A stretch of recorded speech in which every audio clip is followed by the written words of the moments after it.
The language of the judgment was all details have to be disclosed. Therefore, that includes the bond numbers as well. So, let SBI not be selective in the disclosure of details. We intend to clarify that it shall disclose all details, including the bond numbers, and every part of the information which is in its possession and custody. Don't wait for an order of the court. We banked on the fact that the State Bank of India would be candid and fair to the court.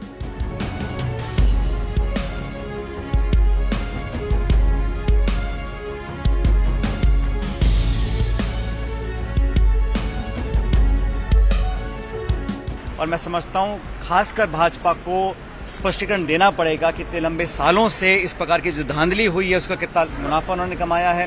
Congress party का बेवजह हमारे खातों को seize किया गया है और जो उन्होंने इलीगल बॉन्ड्स की तरह हजारों करोड़ पैसे इकट्ठा किया है उस पर इनकम टैक्स को कार्रवाई नहीं कर रही है। देखिए, कुल मिलाकर 20,000 करोड़ रुपए के चुनावी बॉन्ड आए, इसमें से 6,000 करोड़ भाजपा के पास है, 14,000 करोड़ रुपए विपक्ष के पास गए हैं। तो अगर जवाब देना तो सबको ही देना है। Why has the SBI not disclosed? I wanted to tell my lord how we understood your lordship's judgment. Give me 5 minutes. SBI's attitude appears to be: you tell us to disclose a particular detail and we'll disclose it. That's not fair process. My lord, how we understood? This is the judgment of the Supreme Court.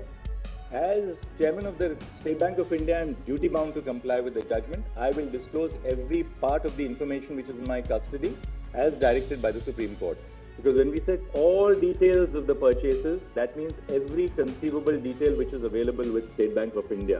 And we clarified by saying including. That should be, State Bank of India has the best legal advice open to it. We'll give everything, there's no question. Just to explain that it's not that the impression which is being created, my lord, is that State Bank of India has been playing ducks and drakes with the court. I just wanted to clear that up.